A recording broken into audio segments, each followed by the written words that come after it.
about 4 times, and yes, let's hope this is good and great and awesome. Hello, my name is Liz, and today we're going to be talking about Lola and the Boy Next Door by Stephanie Perkins. So this book is about a girl named Lola, who is pictured here, and this is the guy who broke her heart when she was young, and he moves away, and then he moves back. This is while she's dating like the guy who's the total opposite of him, and she's pretty happy. And she really likes the other guy, and you know, she's like, I'm in love, you know, this, that, and the other. And then this is kind of like the monkey wrench in the system, kind of throwing it in. But the whole story is like that. Stephanie Perkins just says, hey, here's the formula of, you know, YA romance, and I'm going to make it something awesome and something new that everyone will enjoy. By that I mean that she makes Lola just a very independent person.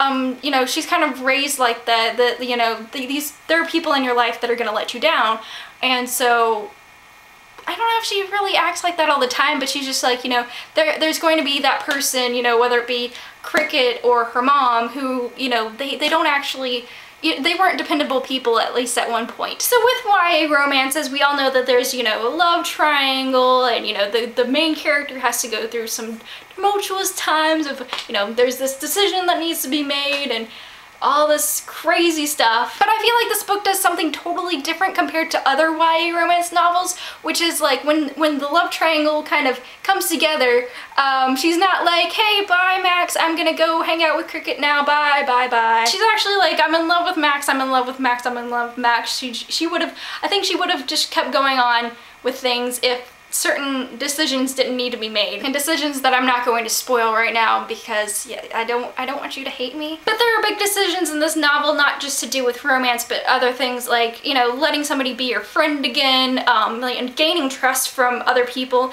And there's actually a point where Cricket comes back into her life, and he's like, I want to be friends, I want to be friends, I want to be friends.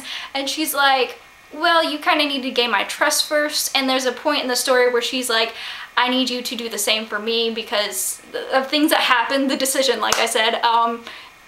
Yeah, again, spoil-free reviews, come on, yeah. There's something that I really liked in this book compared to Anna and the French Kiss, which is that the people in this book, they're real, like, complete characters. These people are real. And by that I mean, I felt like in Anna there was a lot of, like, kind of these, like, not ominous, just, like, half characters, like, that, you know, you wish that they would have a little bit more to them so you could kind of remember.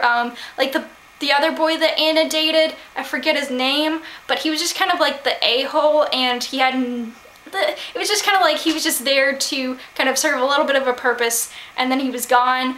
And he served his point, but it was just like he wasn't a real person to me. But Max and Cricket and Anna's parents and, you know, her mom and things like that, like people like that, and Calliope, I think that's how you pronounce, or Calliope, I don't, Cricket's sister, Cricket's twin sister, they were just real people. And I know, like, at the beginning of the book, or most of the book, Calliope is just kind of like this character, and she's just kind of mean, and you're just like, you're just the evil villain who's kind of a bully or whatever.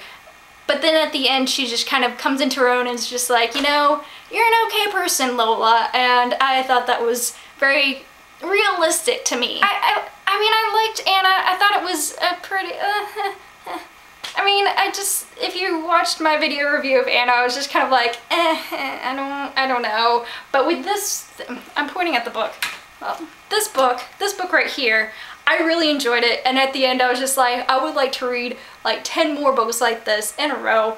I loved it so much. I feel like this whole video is me saying, no spoilers, no spoil free, yeah. But seriously, the ending, you guys, just like, I was just like crying happy tears because I was so overwhelmed with happiness at the end of this book.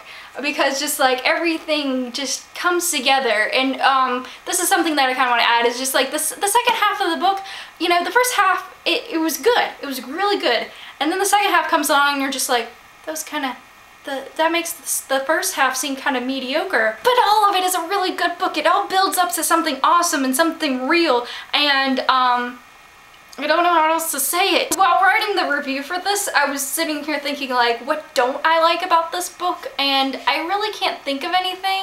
Like, you know, her best friend was there for her, you know, like sometimes she would be a little bit weird, but you know, I like the bits with Anna and St. Clair and all the crazy people that they worked with. I liked the different kind of characters that Stephanie Perkins put in this book that are just, you know, everything. The only character that I didn't like, but that was kind of like purposeful, was Max, and he was just a butt, so that's just... So to sum it up, I really like this book. She took something that it's like, you know how some people are just like, oh, YA romance is just kind of cliche, you've got this formula, everybody follows it, and da-da-da-da, but I feel like Stephanie Perkins did a really, really good job with this, and I hope that everyone reads this, guy or girl. I think everyone will enjoy this. Thank you for allowing me to ramble for, you know, however long. I'm actually doing a giveaway for this book because I liked it so much. I will put a link below to that, and it'll be at the end of the post. There's a little raffle copter thing, and I think there's like a couple things you have to do, but there's only like one necessary thing to do. But yes, definitely go do that. It's a really good book. I think you all will enjoy it. Guy or girl, like I said, I really loved it all around. It made me cry happy tears. Seriously, it's one of those books that I wanted to say it's like Tom Riddle's diary and say that, you know, when you pick it up, you get sucked into the story.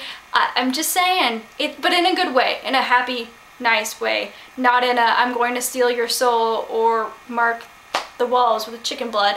Not those kind of things. It's not a creepy book. It's a really good, uplifting, nice book.